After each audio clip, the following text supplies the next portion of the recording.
right screen.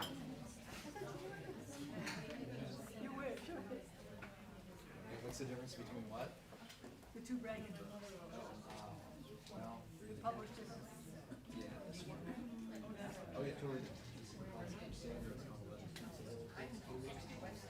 I've written like. Did you read Yeah, I didn't like it. I wrote. I wrote a review of it. He got really. He had a couple things in there. The group of us reviewed. By the way, I get my tongue in my fellow reviewers. Really hammered. Which I didn't think was nice.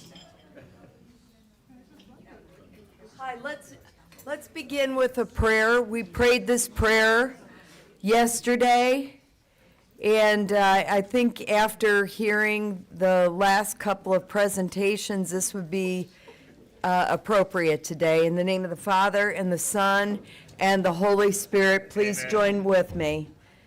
Most Holy Virgin, who is deemed to come to Fatima to reveal to the three shepherd children the treasures of grace hidden in the rosary, inspire in our hearts a sincere love of this devotion, so that by meditating on the mysteries of our redemption that are recalled in it, we may be enriched with its fruits, obtain peace for the world, the conversion of sinners, the conversion of Russia, and the favor for which I ask you now. We pray for an end to the spread of atheist communism, and for the love of Christ to rest in the hearts of all mankind. We ask this of you for the greater glory of God, for your own honor, and for the good of all souls. Amen.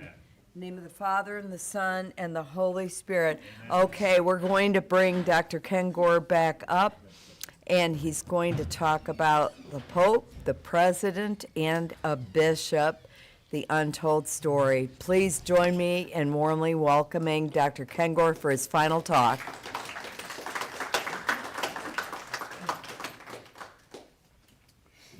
All right, yeah, thanks, Vicki. And for the, I wish I had copies of this book with me, A Pope and a President. I don't. I'm cleaned out of copies. This book, The Crusader, Ronald Reagan, The Fall of Communism, has a lot of this. I have that here. And this was the basis for the Reagan movie that came out in August and September with Dennis Quaid. In fact, I could talk a long time about that, and you'll find me probably making references to a number of different scenes in the movie because visuals from this ended up in the movie. And again, too, a reminder, anybody new came in for the last talk, if you want a complimentary copy, a complimentary subscription to the American Spectator, just leave me your email address, and I'll do that. I'll see you to that. All right, I'm going to sit this over here. Okay, so here we go. A Pope and a President, that's the book I said that this is based on. And so I added to this topic for this seminar, Fulton Sheen, who is just one of my all-time favorites. I mean, if I want to say one of my favorite saints, but he's not there yet. Right. So hopefully he'll get there. He's, I know you wouldn't consider him, like I said, a local boy because Peoria is a pretty good drive from here, but he's from Illinois. Ronald Reagan is from Illinois. And in the book, so the Pope and the President is obviously Reagan and John Paul II. As I said in the last talk, Mikhail Gorbachev is kind of a third figure in the book. And then if there's a fourth figure, it would be Fulton Sheen. And Sheen was just so prophetic and brilliant about all of these different threats. So I wanted to bring him into this as well. All right, so here we go. I'll start with Sheen first.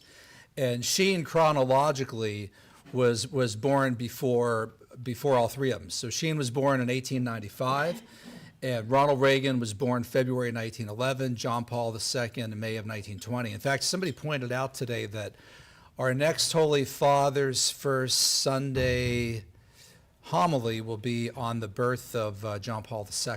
So that's tomorrow, May 18th, right? May 18th, 1920. Yeah. All right. Yeah. So that's how that works out. But so Sheen is from originally from El Paso, Illinois. That's where he was born. And have any of you driven through that little town? Yeah. In fact, the last time that I was in Peoria, I drove through El Paso. There's not even a lot there to even mark him. I had the address of his home where he was born and tried to find it. I couldn't even find that the building was marked, which is really unfortunate. But he spent most of his time as an altar boy in Peoria, Illinois. So Peoria is really his place. He served at a couple different churches there. And St. Mary's Basilica, which is there to this day and is a beautiful church. And Fulton Sheen's body is now there. It was for a long time in New York. And that became a battle between the two dioceses over whether or not to get it from New York back to Peoria. But I'm glad it's there in Peoria. Beautiful church. Walk in if you can get in. I mean, a lot of times when you go there, the doors are locked. The front doors are locked on the church. They have a great reliquary there as well. It's a beautiful place. But there he was. He's been called America's bishop by the historian Thomas Reeves, among others. And I think of all the people in the history of the American Catholic Church, by the way, that's about to change right now, he would probably be the most famous American Catholic, right? Wouldn't you say? I don't know who you would put above him. But it's now going to be Robert Francis Prevost, right? I mean, we've never had an American pope before. And so that's about to change.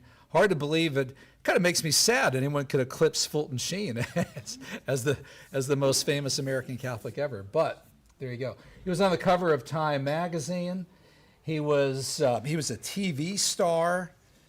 First started in radio, and then he started in then television. His quotes on communism, so talk about both, about his influence and also first just a few of his different quotes on communism. He was way out ahead on this issue, like the church. And that's because, as John Paul II told him, you are a faithful son of the Catholic Church. And so he would have read those encyclicals that I read in the last presentation. Unlike the editors of America magazine, right? Sheen would have actually read them.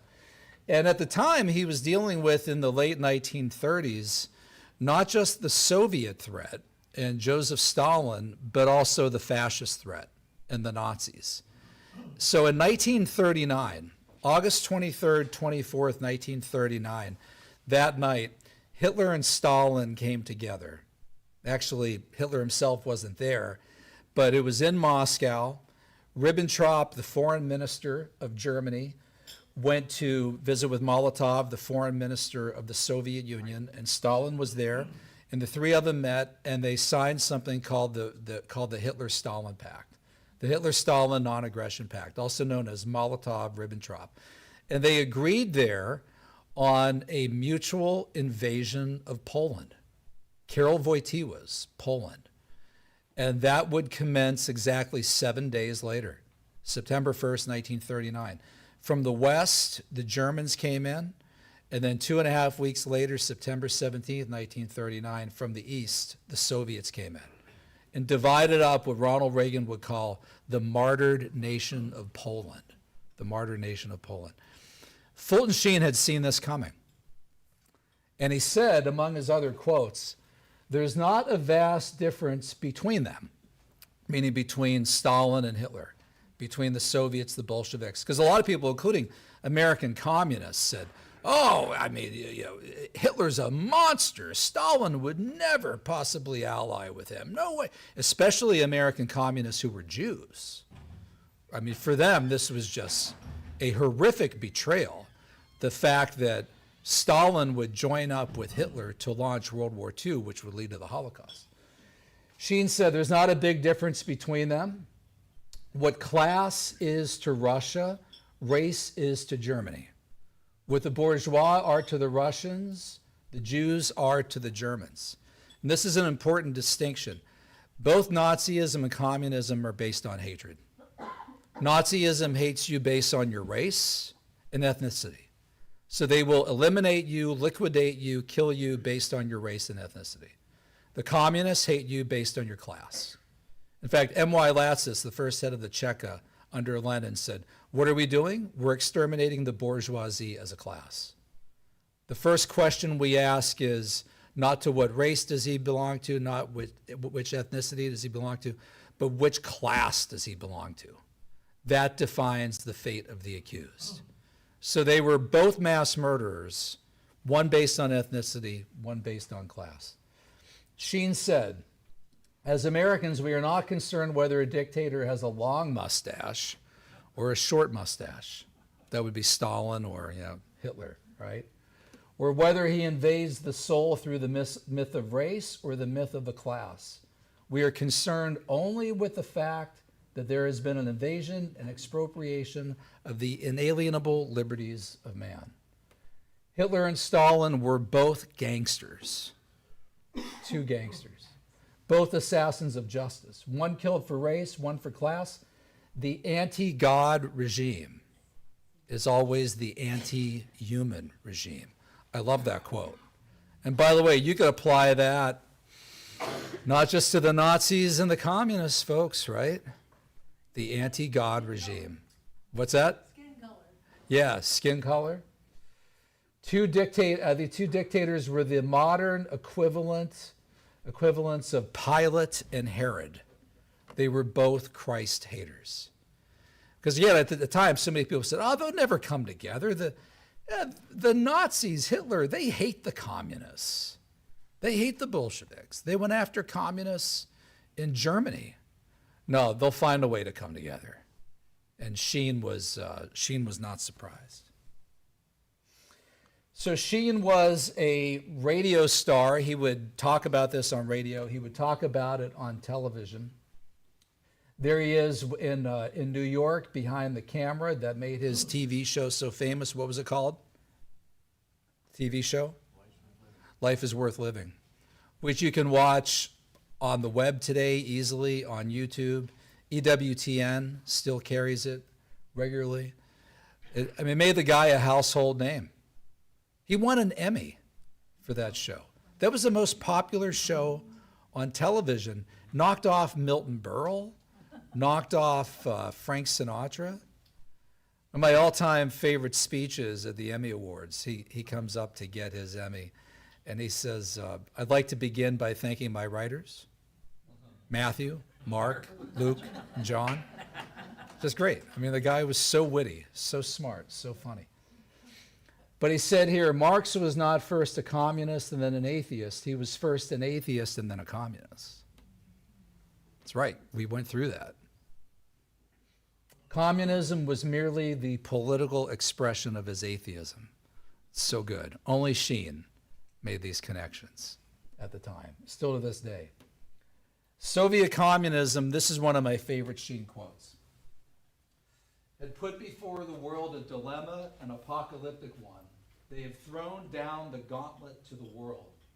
The voice is either brotherhood in Christ or comradeship in Antichrist. Communism was inspired not by the spirit of Christ, but by the spirit of the serpent, the mystical body of the Antichrist. The mystical body of the Antichrist. No wonder the communists hated him, right? Hated him, hated Pope Pius XII, hated John Paul II, hated the Catholic Church. Communist enemy number one, these guys. So now I bring Reagan and John Paul II to this, but I was asked a lot if Sheen and Ronald Reagan ever met, especially given that they were from these small towns in northwestern Illinois, just a few miles apart. Reagan lived in a bunch of these towns. He was in Chicago for a while. Was born in Tampico, Illinois. Raised in what town? Anyone know which college he went to? No? What? Eureka College. Went to, yeah. He was raised in Dixon. Oh, raised in Dixon. Thank you. Yeah, raised. Yes. Raised in Dixon. In fact, so if you drive along the road that goes in there, what's the main road? You guys probably know the GR better than me. But you go through Tampico, you go through Eureka, you eventually get to Peoria, then you go up to Dixon. But they were both from those areas, and I've had a number of people from that area ask me, because I've written on both, if the two ever met. And I don't know. I asked Nancy Reagan, and she said, I don't know. I find it hard to imagine that they wouldn't have met. Because they were both, I talked to Mike Reagan, the son, and he said, oh yeah, my mom and I, his mom was Jane Wyman, right, the actress, who converted to Catholicism, as did Mike. Mike did as well. And in fact, Jane Wyman was a convert through Fulton Sheen and Loretta Young. And Jane Wyman, also Ronald Reagan's brother, only brother, Neil, was a daily communicant. His father was Catholic. Neil's wife, Bess, was a daily communicant. She lived to be like 100, 102 years old. And Mike told me about how Fulton Sheen would come out to Hollywood and have this big banquet every year where all the most prominent Catholics in Hollywood would go to it. In fact, Mike met Fulton Sheen there along with his mom, Jane Wyman. He said, it's a funny thing, all those celebrities, Sheen was always the biggest star in the building. But I have this kind of mental image fantasy of Ronald Reagan and his dad, Jack, coming down to pick him up from Eureka College and going right through Peoria and stopping there one day in like 1920, late 1920s. And maybe Jack, who was a member of the Knights of Columbus, walking in, hey, let's say a prayer here at St. Mary's Basilica, goes in and to the pew, and an altar boy comes walking by, or a young priest named Fulton Sheen, just says hello, right? You got the future America's bishop, future American president. But I don't know. I don't know if they never met. And I never got to interview Ronald Reagan. And I really wish I could have asked that question to Reagan. But I asked Nancy. And again, Nancy said, I don't know. She said, it makes sense that they would have met, but I don't know. So Yeah. Jane Wyman became a Dominican? Oh, yeah. I could talk about this for a long time. So she became so devout that Jane, and we were a little worried that Mike would be upset with the portrayal of Jane Wyman in our film, because she kind of looks like a drunk and she doesn't get enough face time. But she wanted the divorce. Ronald Reagan did not. Ronald Reagan did not want that divorce. Did not want that divorce. When he married Nancy in 1952, they stayed married, right, for the rest of their lives and just adored each other. Nancy said, Ronnie is my hero. And he said of her, my life began when I met Nancy Davis. We have a scene in the movie, and I learned of this from one of the guys who was in the room. After Ronald Reagan was shot, that night, Reverend Louis Evans, Billy Graham, 4 or 5 people in the room, Nancy was talking about how upset she was, and she said to the Reverend Louis Evans, who was Reagan's National Presbyterian Church pastor in D.C., Reverend Evans told me this story. He said, no one knows the story I want to tell you. I want you to report it. I want you to report it. And Nancy was struggling, and she said, Reverend Evans, I'm struggling with this indefinable sense of guilt over Ronnie's shooting. And he said, what? You feel guilty about what? She said, I'm always at Ronnie's left side. And if I could have just been there with him at the Washington Hilton, I'm getting choked up just talking about it, I could have taken the bullet for him, because the bullet hit him on the left side. And I said, wow. And Evans said, yeah, wow. And I told that to Bill Clark, who was Reagan's closest aide and knew Nancy really well. And he said, Paul, she, like the scripture says, she would have laid down her life for her best friend. I believe that. And I reported that in that book, The Crusader. And I got it in the script for the Reagan film. And you can see in the Reagan film, Nancy is played by Penelope Ann Miller, who's fantastic in the film. And when Dennis Quaid, playing Reagan, comes out after the surgery, and he's crying, and she says, oh, Ronnie, if I could have just been there, I could have taken the bullet for you. And so I was watching that in the film, and I thought, yeah, Got that in. Got that in there. What about But Jane, so Jane Wyman she became a very devout Catholic. She became so devout, and I got all this from Mike Reagan. People didn't know this. She became so devout that when she did the TV show in the 1980s, what's it called? Not Dallas, Falcon Crest. Falcon Crest. She had written into the contract that a priest had to be on set every day to give her the Eucharist. She became a third order Dominican nun, and Mike told me that his mom, Jane Wyman, was buried with a habit as well. And she and Bess Reagan and Neil Reagan would pray Our Lady of Fatima prayers for Ronald Reagan and Pope John Paul II in the 1980s. How's that for a cloud of witnesses and the things that you don't see that are going on in the world?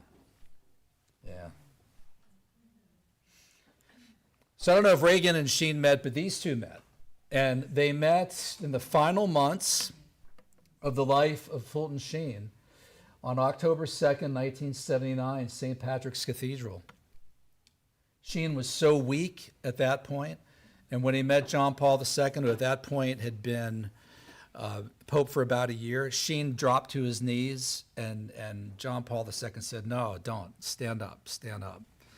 And he embraced him and said, "You've been a very loyal son of the church. Thank you for all that you've done." Sheen wrote back to him right away, wrote this note to him, and told him that every 500 years there comes a special pope who's going to really change history. And he said, "You're one of those." That's what he wrote him in the letter. And John Paul II wrote back to him, and Sheen died just shortly after that in December 1979. Died December 2nd, 1979, in front of the Blessed Sacrament in his private chapel. If you go to the Fulton Sheen Museum today in Peoria, they've recreated his Blessed Sacrament room, including the kneeler where he kneeled in front of it. And they found him dead, laying right next to that kneeler, doing his daily hour where he prayed in front of the Blessed Sacrament.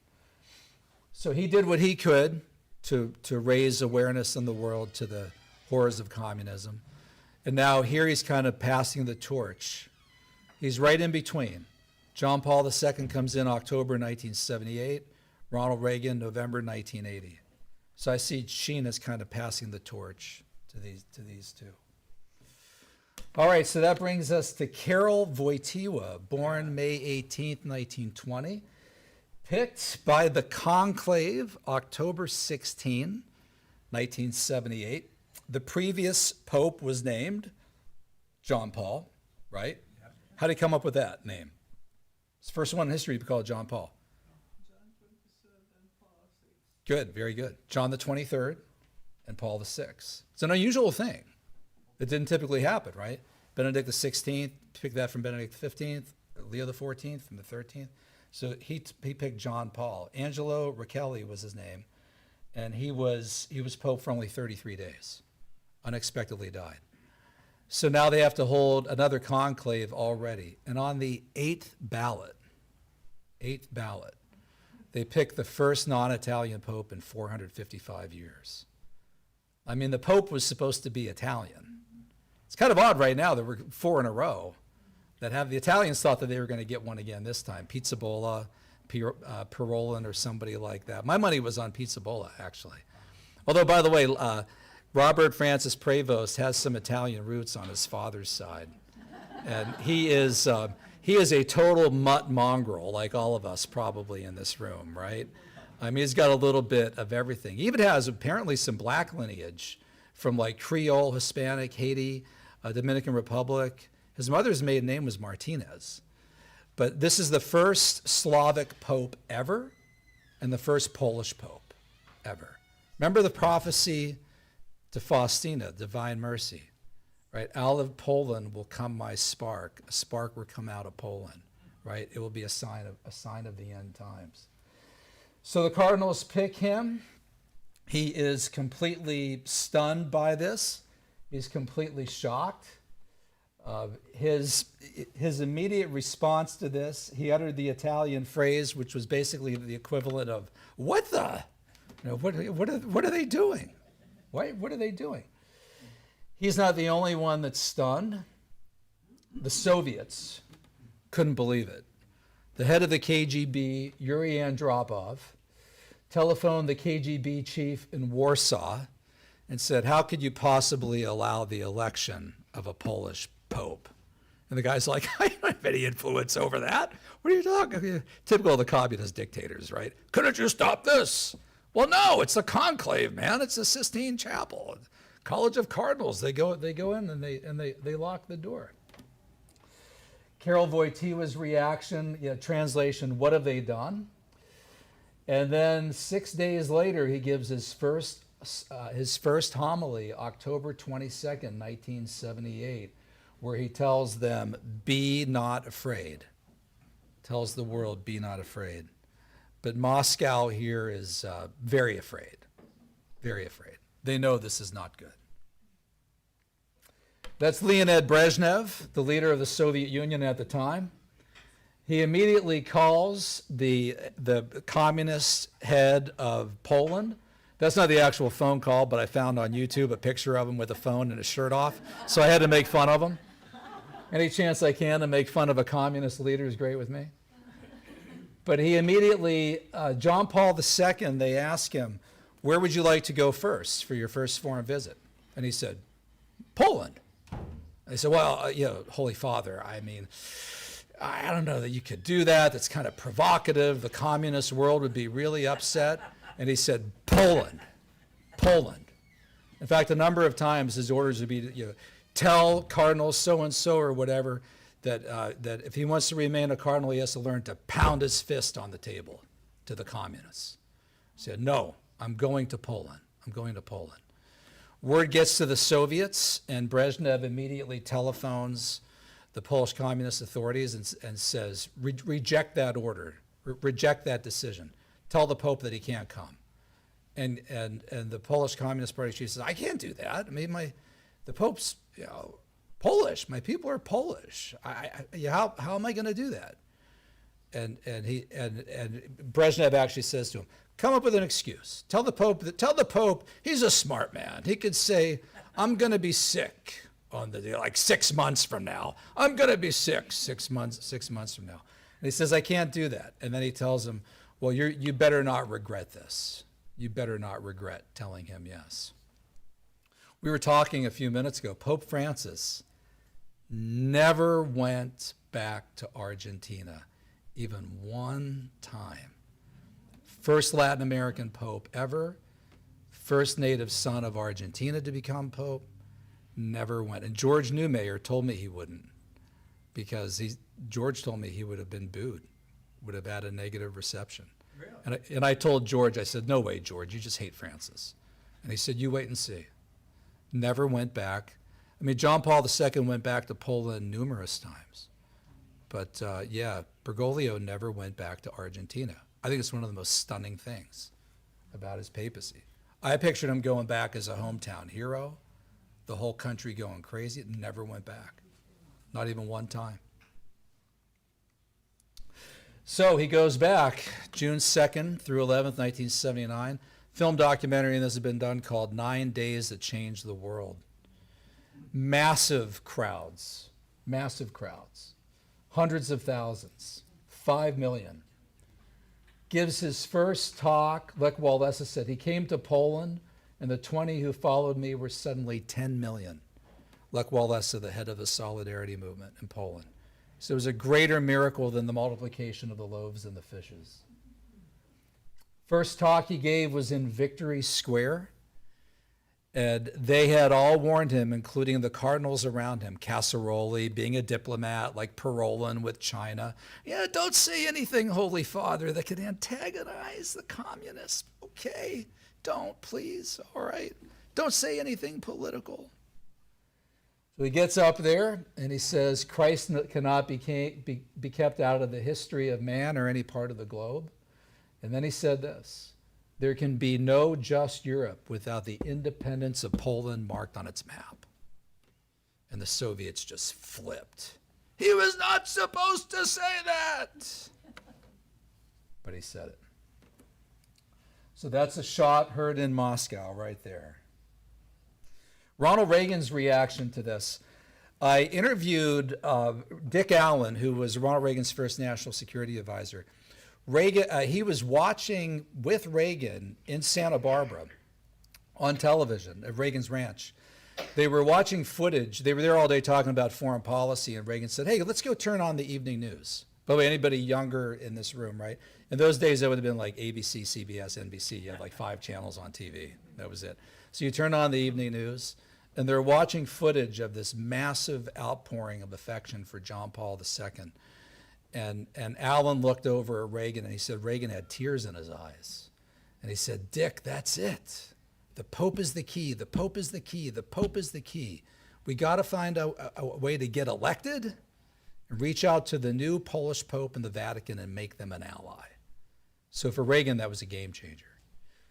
He immediately did one of his daily radio addresses, which he did at the time. He would write these. They were nationally syndicated.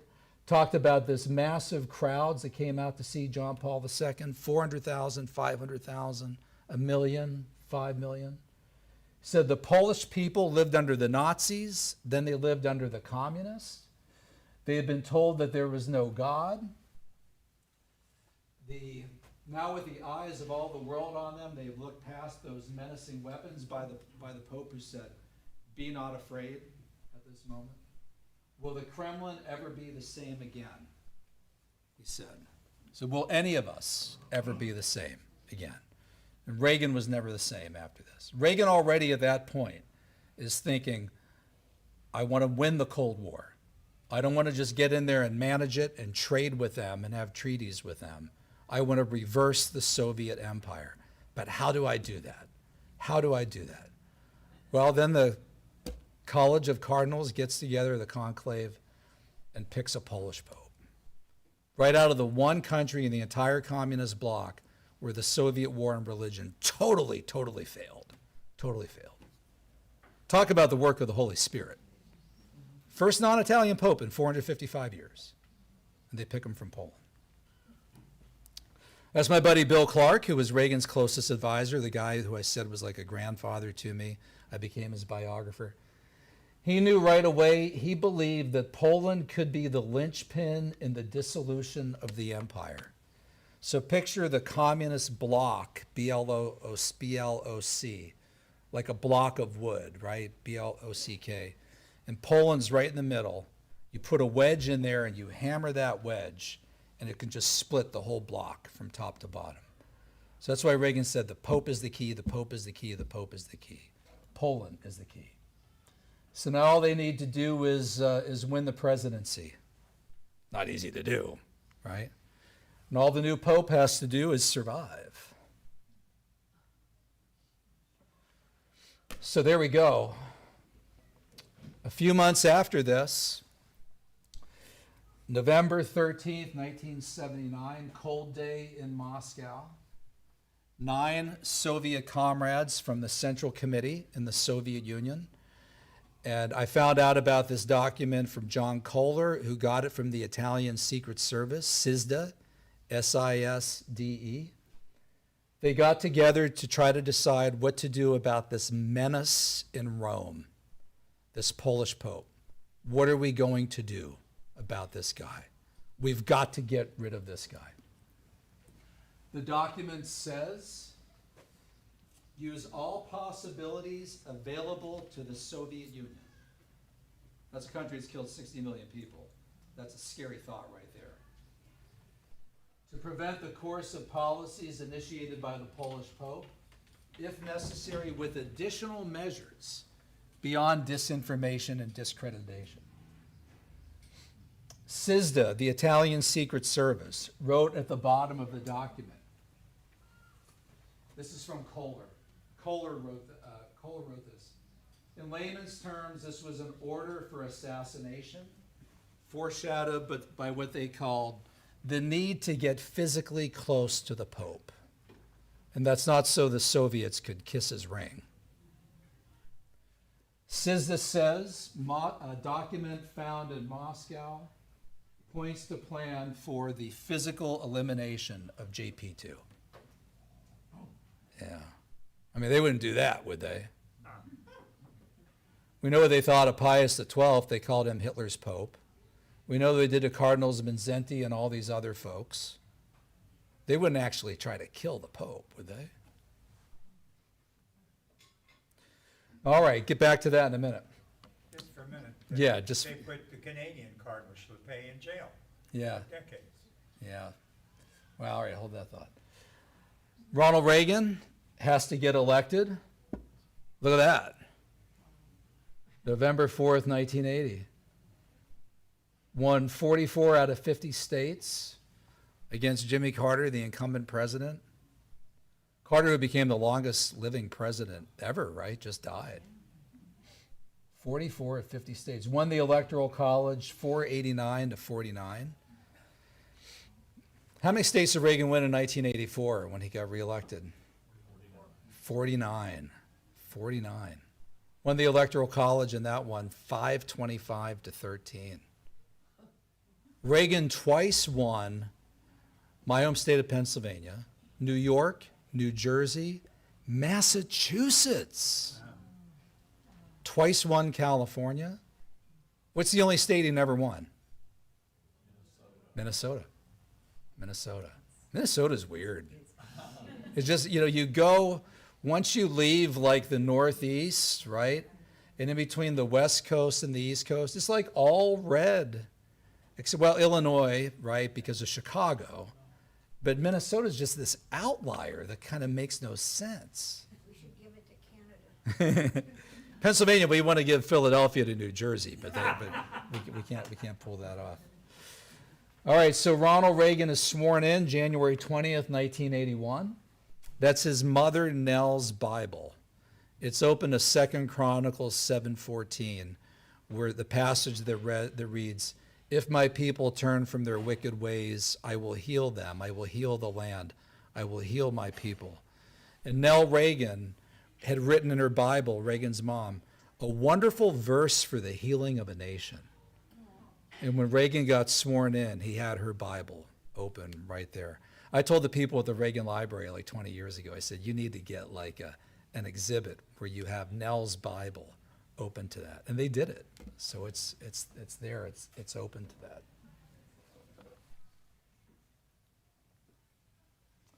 Immediately, the Soviets fear an alliance between the president and the Pope. They put out a press release denouncing the future Saint John Paul II. This is how evil the communists are. They referred to the holy, everybody liked John Paul II. It's like Mother Teresa. Everybody liked, except the communists. They denounced him as a malicious, lowly, perfidious, and backward toady of American militarists, seeking to undermine communism with his overseas accomplices and his new boss in the White House, Reagan, his new boss. Yeah, if only one of these two men could be dead, huh? Wouldn't that be great? What did Stalin say? Death solves all problems. No man, no problem. As we know from the last talk, the communists are really good at death. Yeah. Really good. No one does it better. All right, they almost get their wish. Reagan first, March 30th, 1981. Walks outside the Washington Hilton Hotel, 2:25 p.m., talking to the AFL-CIO, this union audience.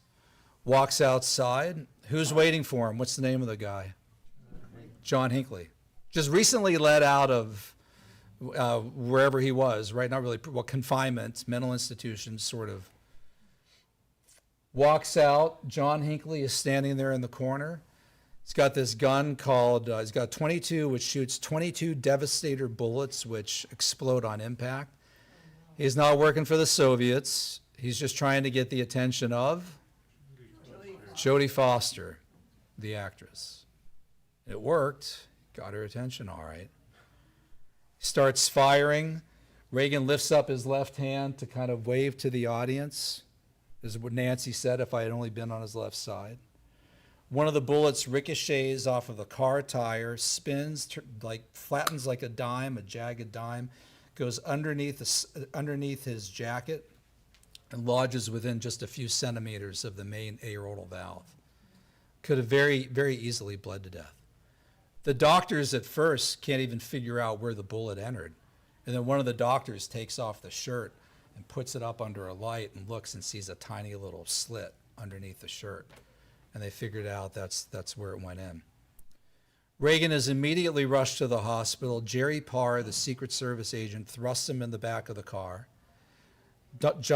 lays on top of him. Reagan says, "Jerry, get off. I think you've broken one of my ribs." And then Jerry props Reagan up and sees like frothy blood bubbles coming out through his mouth. And he said, "That's a lung wound. You've been hit in the lung." And he orders right away that the car be driven to George Washington University Hospital.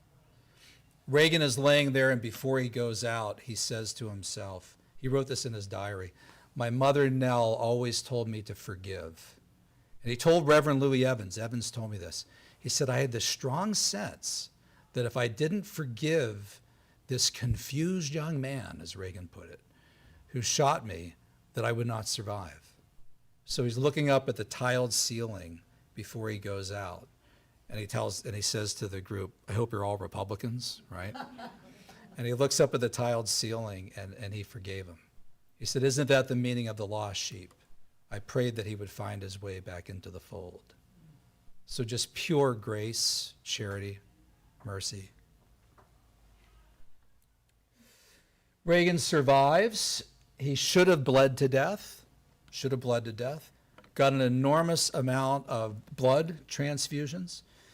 Tells everybody, Mother Teresa, Terence Cardinal Cook, Mike Reagan, Nancy, of course, Billy Graham, that he believes that he was spared by God, that God had spared him. There's a reason for this, he said. He met with Mother Teresa and another nun at the White House, June 17, 1981, and she said to him, "Mr. President Reagan, do you know that we stayed up all night praying for you? We wouldn't go to sleep, me and my sisters. You've been shown the passion of the cross, Mr. President. There's a reason for this. Now you will understand other people's suffering." And Nancy Reagan just dissolved into tears, and Reagan was speechless. All right, just 6 weeks later, man, May 13th, 1981. 23-year-old Muslim Turk, Mahmet Ali Asha, working with the Bulgarians, has been tasked to shoot the Pope. They drop him off at St. Peter's Square in the morning, 9:10 a.m. He's concealing in his jacket a 9mm semi-automatic Browning weapon. He's waiting all day for the Pope's general audience that day. He waits and waits and waits. He had written a note to himself that he put in his jacket. You wear Adidas tennis shoes so you could run fast. Wear a cross. Come concealed as a Christian. So they wait and they wait and they wait and they wait, and finally, 5 o'clock in the afternoon, here comes the white Fiat Pope Mobile around St. Peter's Square, around the ancient obelisk where the first Pope, Peter, was martyred. And at 5:13 p.m., which matches the date on the calendar, 5/13/1981, May 13th, 1981, feast day of Our Lady of Fatima. 5:13 p.m., he picks up, shoots 4 times, hit the Pope once in the abdomen, it just missed the main abdominal artery, and another in the hand, hit him in the hand. Immediately, John Paul II, I just talked about that. That's the actual footage of him falling into the arms of Cardinal Dziwisz, Father Stanislaw Dziwisz, who is now a cardinal, still alive in Poland to this day. Dziwisz asks him, "Are you hit? Where?" in the stomach. He says, does it hurt? Yes, yes. Ronald Reagan wrote in his diary, getting shot hurts. Reagan wrote. They rush him to Gemelli Hospital, which is where Pope Francis was in his final months for a long time. Like Reagan, he's losing a lot of blood. A doctor happens to be coming by, like grabbed an espresso from a coffee bar, gets past the security, jumps in the back of the ambulance. They somehow get through Rome at 5 o'clock in the afternoon. It was crucial that, yeah, exactly, it's not easy to do. No. And it was crucial that he got there to immediately administer to the Holy Father. He gets in there. The Pope is greeted at the hospital by the very best. The top surgeon, Dr. Francesco Cruciti, sped down the wrong side of a two-way street to get there. Gets in the hospital, and he said, you know, you can never get an elevator in that hospital. I wait and wait and wait. Today I walk in, and some unknown genius had opened every single elevator. Just all open. Just went in, went right up to the top floor. Went in there, saw that his patient's blood pressure had plummeted to 70. He immediately needed 5.5 hours of emergency surgery. Cruciti said to Father Zivich, he said, you know, Father, I think you should give him last rites. And Zivich said, it was tearing me up inside, but I didn't. I did it. He required a transfusion of 6 pints of blood. Reagan had needed 8. And in both cases, they just missed the heart in Reagan's case, main abdominal artery for John Paul II. In both cases, they would have bled to death on the way to the hospital. And also, he forgives his assassin as well, albeit in person with Asha. I found out after Reagan's death, Reagan wanted to meet with John Hinckley to forgive him in person. But Hinckley's psychiatrist said, Mr. President, it's a very gracious thing, sir, but I don't think you should. He's not mentally there. So he decided not to. Asha tried to escape, and he was stopped by a nun named Sister Letizia. You know her, right? Exactly. Yeah, in fact, so I looked for a picture of her, and I couldn't find it, but I thought, that looks like her, right? That's got to be it, right? And she like tackled him and seized him. And I picture, and this is the voice of my Italian grandmother, Philomena Grace Gentili, right? Stop, you did it, you did it. And he said, I didn't do it. Yes, you did, yes, you did. A couple other people come by, pin him down, hold him. And he was on his way to a truck that was his Bulgarian organizers and accomplices. The Bulgarians did everything for the Soviets, everything. And it was like a household goods delivery truck. The plan was he would get in the back of that, and they would take him out of there. And in truth, and he didn't know this yet, they were waiting for him in the back of that truck with several bullets. Yeah. They were going to kill him. They were going to kill him. First rule of political assassination, right? Assassinate the assassin. And you could just see, I imagine the look on Asha's face. What, comrade? You thought we were going to send you to Aruba with a suitcase of $1 million, huh? With a nice little girl down there, perhaps? Right? No, they were gonna knock him off. You know, Lee Harvey Oswald, right? Yeah.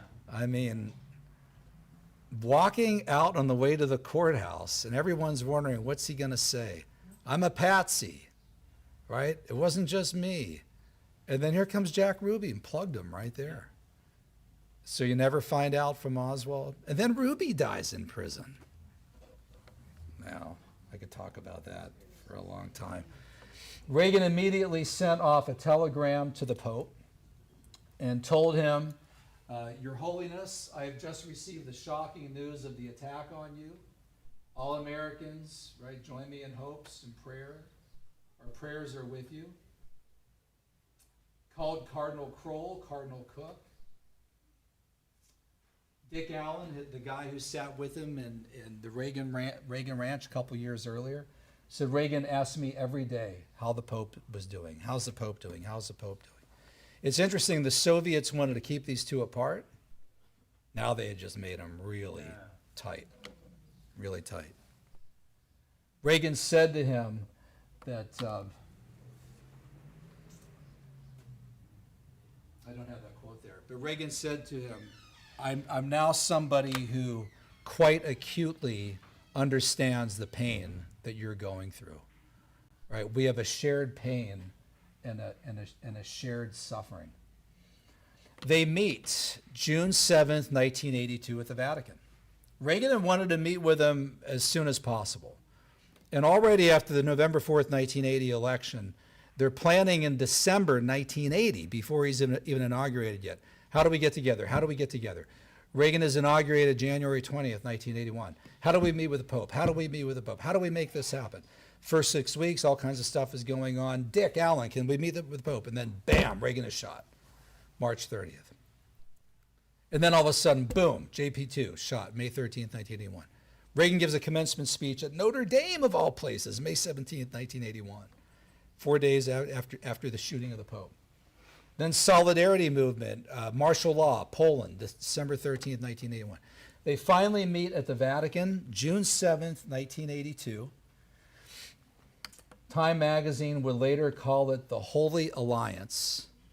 Cardinal Pio Laghi, who was the apostolic nuncio to the United States, said they talked in that meeting about the mutual assassination attempts and how they both believed that God had spared their lives for a special purpose, which was to take down atheistic Soviet communism.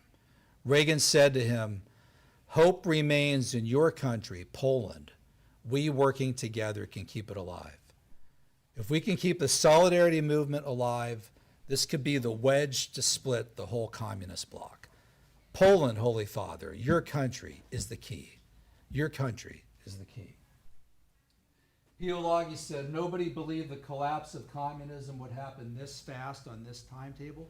He said that in the Holy Alliance interview for Time magazine, published in 1992. So, but from the moment that these two got together, they believed that it could happen, and it could happen in Poland. And God had saved their lives for that purpose. They met in total 5 different times at the Vatican, June 1982. That meeting was 50 minutes long. They spoke English. Reagan didn't speak any other language. The Pope spoke like 6 or 7 different languages. They met again in Fairbanks, Alaska, May 1984. Miami, September 1987. Vatican again, June 1987. Castel Gandolfo, September 1990. I'll talk about that. Nancy Reagan met with him even more. Nancy said, "Oh, he was my favorite. Of all the foreign leaders, the Pope was my favorite." She was reviewing pictures of Ronnie and other world leaders. Joanne Drake, her close aide, told me this. And they're flipping through. Oh, there he is with Margaret Thatcher. There he is with Prime Minister Mulroney. And then they flip and she goes, "Oh," and it was John Paul II. She said, "He was my favorite. The Pope was my favorite. He reminded me of Ronnie. They got along together so well." Their main kind of interlocutors here, Bill Casey at the CIA, Irish Catholic, Bill Clark, National Security Council. There's Pio Laghi. Those 3, Clark, Casey, and Laghi, would meet over cappuccino at the Apostolic Nuncio residence in D.C. And in case the phones were bugged, Casey and Clark would call each other and say, "I think it's time for a cappuccino break." That meant we have to go talk to Laghi. And those 3 were the conduit between the Vatican, between Reagan and John Paul II. All right, my book, A Pope and a President, focused on great length. It's the main reason I did the book. I started to get fed information about what we knew in the U.S. government about the attempted assassination. And I was told that the CIA under Casey ordered a super secret investigation done by 2 young women, one in her 30s and one in her early 40s, to try to figure out if the Soviets were behind the shooting. That report, I've been able to determine, was done, I think, in the spring of 1985, and they concluded that the Soviets, in fact, ordered the hit on the Pope. They organized it. And the guy who gave the approval was Yuri Andropov at the KGB. And the group that did it was not the KGB, but the Soviet GRU. And those are the bad dudes who know where all the bodies are buried and did the really bad stuff. Casey suspected it, Reagan suspected it, Bill Clark did. And that report, still to this day, has not been released. The guy who told me about it, I can now say, and I've said publicly, who was Herb Meyer, who was the right-hand man of Bill Casey at the CIA. He had sworn me to secrecy, but once he passed away, I was able to say that it was him. As for John Paul II, he was briefed on this, and he said, yeah, I figured it was them. I figured it was them. In fact, Reagan, before Reagan went out, says, I hope you're all Republicans, right? And he's praying for forgiveness for Hinckley. John Paul II's final words before he went out during surgery was, how could they do this? How could they do this? Plus, he started putting it all together May 13th, 1981, feast day of Our Lady of Fatima. He had not read The Third Secret of Fatima. He's recovering in Gemelli Clinic in July 1981. And at that point, he said to Cardinal Sepper of the Congregation for the Doctrine of the Faith, and Gievich has talked about this, he said, 2/13 of May. May 13th, 1917, May 13th, 1981. I'm the Marian Pope, totus tuus, Mary, Poland. She's our queen, Lady of Czestochowa. My father told me when my mother died, when I was only 10 years old, this is now your mother. The Blessed Mother is my mother. One hand fired the bullet, the other deflected it. I want to read The Third Secret of Fatima. So Sepper brought an end, and first secret was the end of one war, the start of the second, the rise of Bolshevism, communism. And the third, he read it, appears to be the death, the assassination of the bishop who wears white. Who's the only bishop that wears white? The Pope, the Bishop of Rome. And John Paul II looked at it and said, this was me. The third secret applies to me. So at that point, he doesn't need a CIA report to tell him who was behind it, right? He's got the third secret of Fatima. That's how he interpreted it.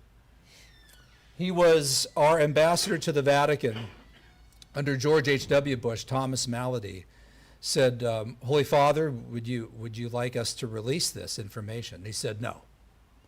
I don't want World War III to start over this. And at that point, relations with Russia are good. Gorbachev, Yeltsin, end of the Cold War.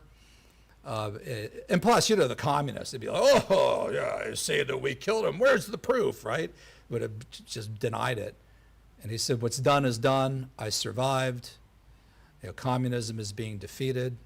Don't release it. And to that day, that report has never been released. I've tried to get it released, and I'm still working on it. And we think, oh, we have an American Pope now, don't we, folks? Wow. I need to circle back on this. I knew there wasn't no hope getting it done the last few years. We think that it might still be secret, not because our CIA still has it secret at Langley, but because the Vatican has said, don't release it. That first meeting between Reagan and JP2, June 7th, 1982, the minutes from that meeting are in a 75-year seal. They will not be released until the year 2057. The Vatican will hold secrets for a long time. A long time. All right. 1989, Berlin Wall falls. And how did it happen? June 4th, 1989, same day as Tiananmen Square in China. Poland holds free and fair elections. Promised at Yalta, never happened. They open 100 seats in the election.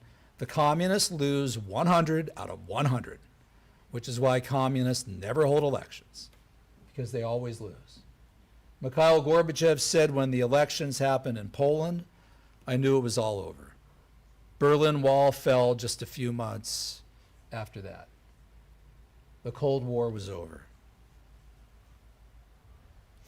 Reagan and JP2 met for the last time in September of 1990 at Castel Gandolfo.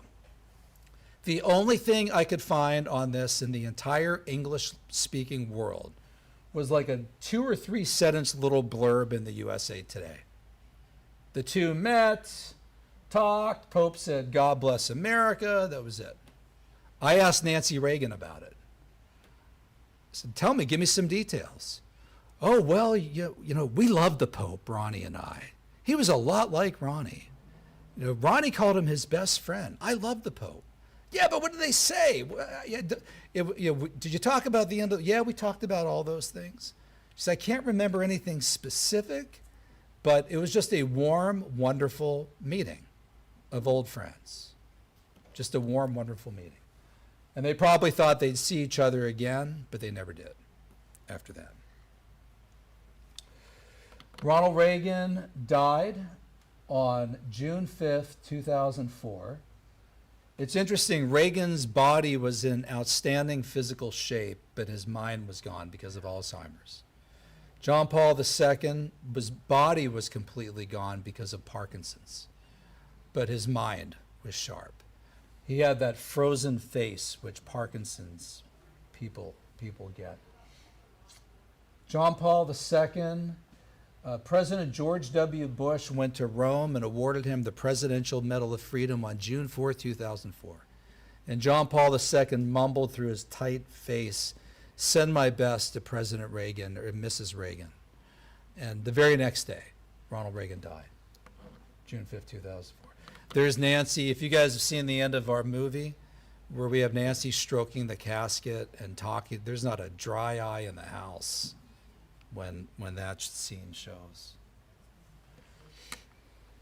Ronald Reagan, I sent a telegram to Mrs. Reagan expressing his deep gratitude, the Pope did, for what he and Ronald Reagan did together. Less than a year later, April 2nd, 2005, the Pope died. The time on the clock was 21:37. All the 13s all added up to the number 13. 2137. And the date on the calendar was 4/2/2005. Everybody kept saying, you know, I know the Pope is really, really suffering, but I hope he dies in the feast day of Our Lady of Fatima. Wouldn't that be like poetic? And a lot of us were saying, no, he's suffering. Let the Lord take him. Let the Lord take him. The Lord didn't wait another 6 weeks. He chose the vigil of Divine Mercy Sunday, right? Created by the first saint of the new millennium, Saint Faustina, that he canonized. That's when he died. Perfect. A celebratory mass took place June 27, 2011 at St. Mary's Basilica in Krakow. Who officiated? Cardinal Stanislav Dziwisz, the priest who held the Pope in his arms when he was shot, May 13, 1981. Said, this world is a battlefield of good and evil, truth and falsehood, of which we all make a choice. Today we recall two great men who stood before this very choice, and their decision influenced the course of history and shaped the world in which we live. They answered that call. They rewrote the ending of the story of the end of the Cold War of the 20th century. I'll finish with this. John Paul II gave this wonderful homily in St. Peter's Square, December 1987, where he said, talked about the duty of the talents. And you know, the parable where Jesus, it seems like it's really harsh to the person who buried his talents. It's like, well, why is that such a bad thing? He's trying to save them, right? Is it really that bad? And his point was, when you're given a talent, you can't bury it. The Lord gives you that talent as a duty to use it. You have to use that talent. Be not afraid. You have to use that talent. As Reagan said at Notre Dame right after John Paul II's shooting, when great causes are on the move in the world, we learn that we are spirits, not animals. And there's something going on in space and time and beyond space and time, which, whether we like it or not, spells duty. John Paul II's reissued catechism, the first one reissued in over 4 centuries, says this is one of my all-time favorite quotes. The whole of man's history has been the story of dour combat with the powers of evil, stretching, our Lord tells us, from the very dawn of history to the last day. Finding himself in the midst of the battlefield, man has to struggle to do what is right, often at great cost to himself. You're supposed to use your duties and your talents and be not afraid with them. They might call you names on Facebook, right, Vicki? They might attack you, call you a hater, bigot, whatever. But when you get there someday to the pearly gates, you can't say to Jesus, well, you know, the reason that I didn't want to defend you there, Lord, is because I didn't want to be called a hater on Twitter by some 20-year-old faceless twit. Right? I'd be like, oh, really? Look here at St. Barbara and Felicity, and here's what they look like when they were ripped apart by lions in the Colosseum. And you didn't want to be called a hater on Twitter. Pretty pathetic. Finish with Fulton Sheen.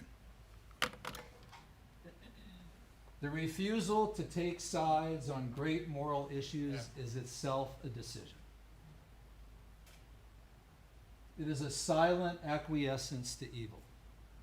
The tragedy of our time is that those who still believe in honesty lack fire and conviction, while those who believe in dishonesty, such as the communists, are full of passionate conviction. So here were 3 men, Fulton Sheen, Ronald Reagan, and John Paul II, who were unafraid. All right, I'll stop there. Thank you very much. Thank you.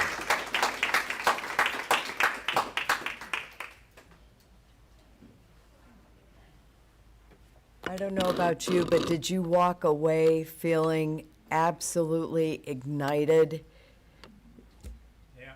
Yeah, I mean, I feel like I can have a really intelligent discussion with my 24-year-old grandson now, you know, because they come out of college and it turns them into little marching army of Marxists. And this has been incredibly helpful. Another round of applause for Dr. Kengor. I'm inspired, you know, by you coming together on a Friday evening and a Saturday when there could be a lot of places where you're at, and I'm deeply grateful for your support of Corpus Christi, for unity and peace, for your fellowship here. And let's give a round of applause to the Northside Events staff